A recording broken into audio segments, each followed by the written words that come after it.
हम आपको बताने चल रहे हैं हाई स्कूल का फिजिक्स का ये पहला चैप्टर है लाइट। तो ये जो चैप्टर है अगर आप जो है हाई स्कूल के विद्यार्थी हैं तो आपके यूपी बोर्ड परीक्षा की दृष्टि से बहुत ही उपयोगी है।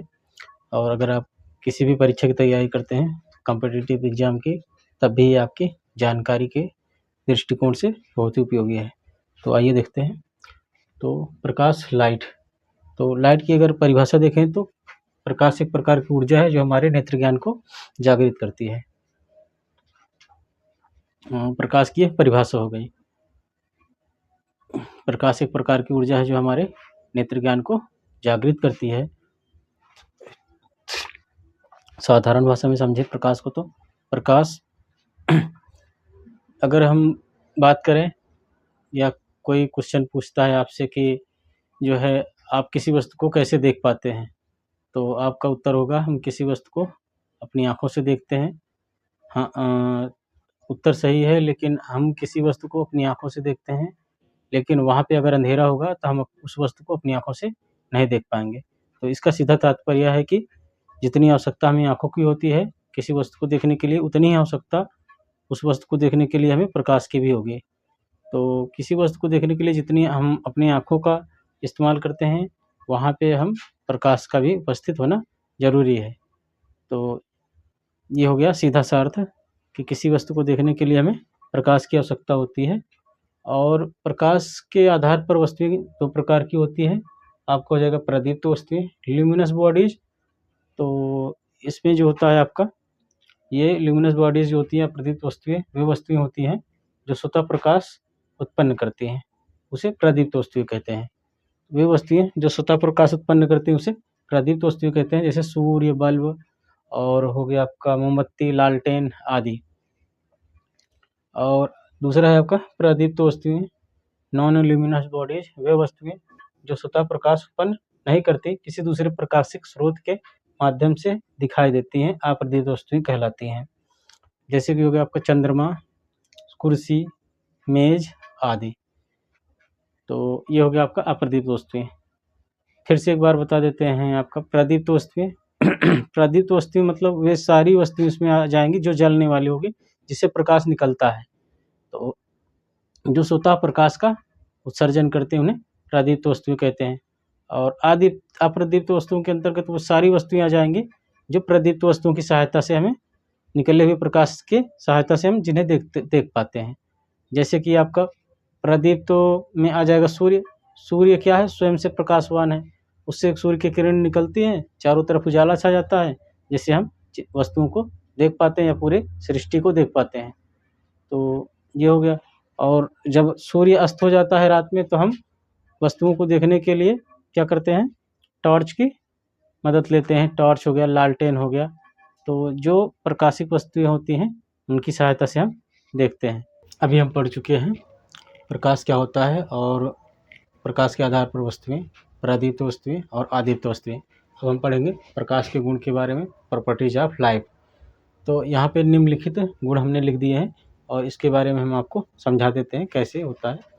तो पहली क्वालिटी है इसकी, पहली प्रॉपर्टीज है इसकी, पहले गुण जो है इसका क्या होता है, प्रकाश विद्युत चुम्बकीय विकिरणों के रूप में चलता है। तो प्रकाश क्या है, न तो ये पूरी तरह से तरंग है, न ही पूरी तरह से ये कण है। तो ये क्या, दोनों का मिश्रण है। तो ये विद्युत चुम्बकीय विकिरणों के रूप में चलता है।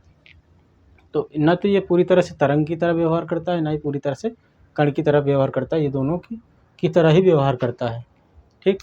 दूसरा क्या है, प्रकाश के लिए माध्यम की आवश्यकता नहीं होती, यह निर्वात में भी गति करता है, कभी स्थिर नहीं रह सकता। तो प्रकाश के लिए माध्यम की आवश्यकता नहीं होती। माध्यम क्या होता है, आप माध्यम समझ लीजिए।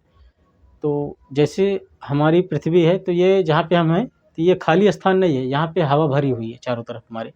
तो हमारा माध्यम क्या है, वायुमंडलीय माध्यम है। ठीक है, तो वायु है, और वायु को खाली कर दिया जाए, वहाँ पे कुछ ना हो, तो उसे क्या कहते हैं, निर्वात कहते हैं, खाली स्थान कहते हैं। जैसे पृथ्वी के बाहर वहाँ पे क्या है, निर्वात है, खाली स्थान है। तो प्रकाश जो होता है वो निर्वात में चलता है।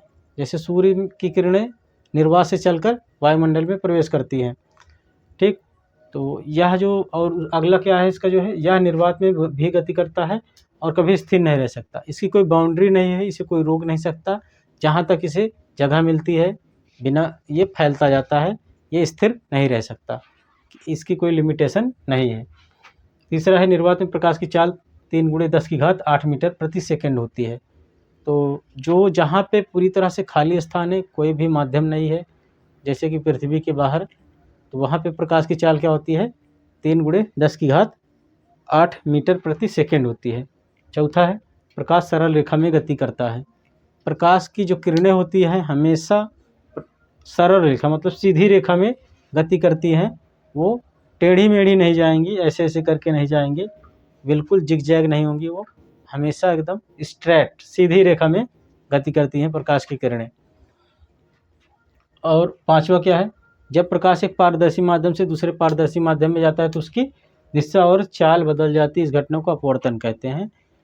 तो जैसे कि हम कोई टॉर्च मारते हैं, किसी पानी का कोई एक्वेरियम हो, तो टॉर्च की जो लाइट होगी उसके एक्वेरियम में प्रवेश करेगी, तो उसकी लाइट की जो स्पीड होगी वो बदल जाएगी और उसकी दिशा भी बदल जाएगी, डायरेक्शन भी चेंज हो जाएगी, हल्की सी क्या हो जाएगी, बदल जाएगी, अपनी जो स्ट्रेट रहेगी सीधे से हल्का सा क्या हो जाएगी, चेंज हो जाएगी। तो इसको हम इस घटना को आगे हम पढ़ेंगे अपवर्तन के रूप में। ठीक, कई सारी चीज़ें होती है। अगला है प्रकाश अपारदर्शी माध्यम से नहीं गुजर पाता। तो प्रकाश जो होता है पारदर्शी माध्यम से नहीं गुजर पाता। आप देखो तो जैसे कि टार्च मारते हो आप किसी दीवार पे, तो दीवार को क्रॉस नहीं कर पाता जो है प्रकाश, उसी दीवार पर ही रह जाता है।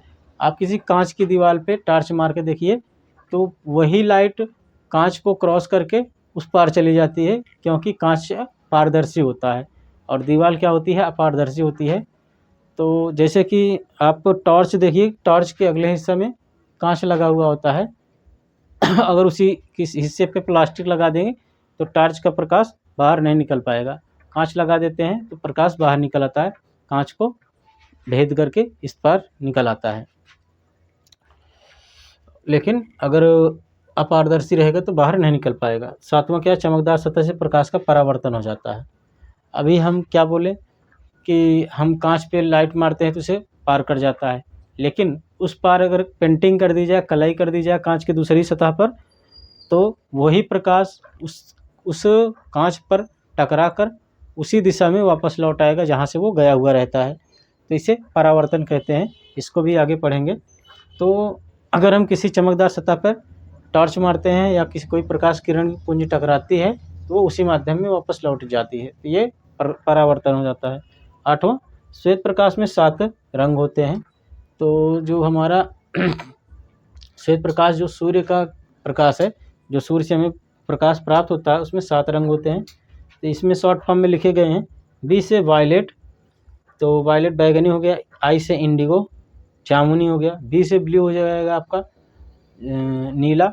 जी से ग्रीन आपका हरा। वाई से हो जाएगा आपका येलो पीला रंग, और ओ से ऑरेंज नारंगी रंग। आर से रेड लाल रंग। ये इसका क्रम है और ये 7 रंग आपके श्वेत प्रकाश में पाए जाते हैं। आप इसको प्रिज्म की सहायता से भी देख सकते हैं, या जब इंद्रधनुष बनता है आसमान में तब भी आप ये 7 रंगों को आसानी से देख सकते हैं। सूर्य के प्रकाश में ये 7 रंग पाए जाते हैं, इंद्रधनुष में ये 7 रंग पाए जाते हैं। ठीक, ये हो गई प्रकाश की ये हो गए प्रकाश के गुण, प्रॉपर्टीज ऑफ लाइट।